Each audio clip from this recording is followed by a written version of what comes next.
Sir, salamat sir ha. Thank you. Ito pangalan niyo sir? Jun.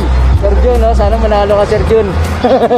Ingat sir, salamat. Yun o, today's video, Lalamove Rider na naman tayo mga tol, no? Medyo malayo yung narating natin dito tayo sa Boso-Boso. So yun, magsimula tayo rito sa kanila, no? Pinick up natin to sa North Caloocan, yung manok na buhay.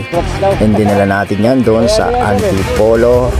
Tapos meron tayo din pinick up dito sa may, yan, North Caloocan to. Dinala din natin to sa Marikina. Then meron din tayong pinick up doon sa may Masina. Yun, dinala natin yan doon sa Boso-Boso. Napakalayong lugar. Ayan, nasa kabundukan na nga tayo mga tol, no? Naglalamove. Kaya today's video, panoorin nyo yung video na to hanggang sa matapos mga tol. Maraming salamat.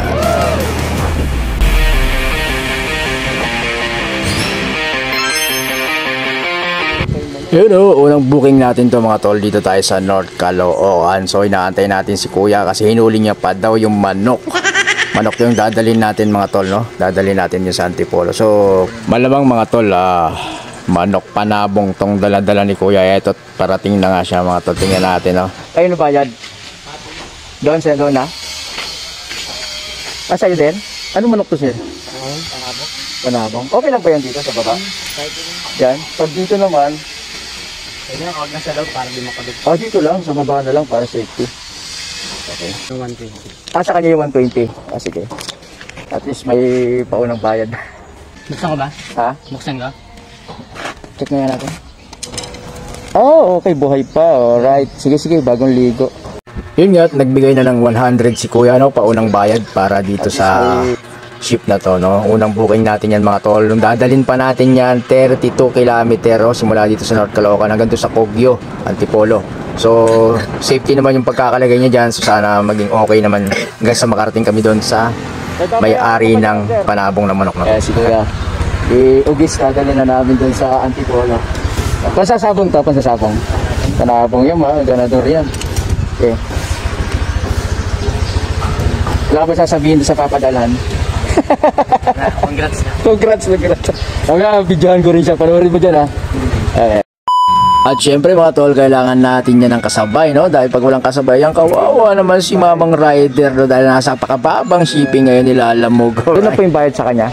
Sige ma'am, salamat. Ito yung swerte mga tol, no? Kapag ganito lang kaliit yung ipapadala sa'yo, yung ipapaship sa'yo ni Lalamove. Dahil charger lang po itong pinadala ni ma'am, so napakagaan lang po nito. At syempre mga tol, dahil nakadalawang booking na tayo, so yun, may kasabay na to papunta ng Antipolo. Ito yung Marikina lamang, syempre mas mababa to, kaya unahin na natin to dahil dadaanan muna natin yung Marikina. Kaya let's go.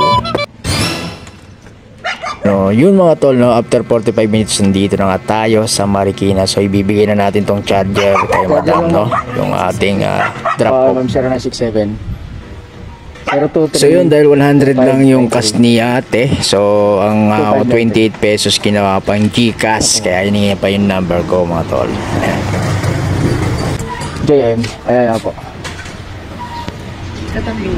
So yun, let's go na tayo doon sa may drop off ng panabong na manok. Ayan, may nakapakita pa sa aking helicopter bago ako umalis dito sa Marikina. Right. Ayan sir. May papayaran ka pa dyan, sir? Sabi niya? Salamat, sir, ha? Sabi manalo daw, congrats daw. May ano yan, sir, eh. Sir, kilala niyo yung pinila niyo? Oo. Okay na, boss. Sticker, boss. Para ano, kasi meron din siya, subscribe na lang, sir. Salamat, sir, ha? Thank you. Yun. Okay, dito kami. Anong pangalan niyo, sir? Jun. Sir Jun, no? Sana manalo ka, Sir Jun.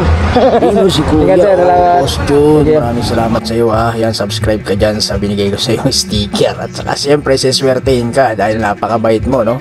Napaka-good vibes mong tao, mga tol, no? Ganyan ang magandang customer. At siyempre, bakbakin pa natin to, no? Diretso pa tayo sa Masinag. Meron tayong pipick upin, no? Yun yung dadalhin natin sa Old Boso-Boso. So, medyo malayo-layo yun, mga tol. At yun na nga, dito na tayo sa subdivision, no? Sa Par Asia. Dito lang yan, malapit sa Masinag, along Marcos Highway lang to, mga tol. Ito yung pipikapin natin mga items. Dadali natin to doon sa Old Boso-Boso. So medyo malayo yung mga tol, nasa 20 km pa. Galing pa to doon sa malapit sa Masinag, papunta rito. So nagpadagdag tayo ng kasi 127 lang.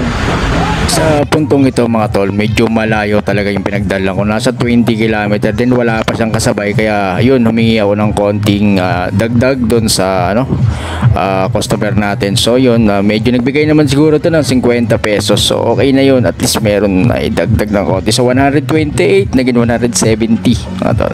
Full cream pala to. Ayaw mo yan? Magkano po ito? 170. Dinagdagan niya. Sige, salamat Thank you Kaya? Oh, dandan lang. 170.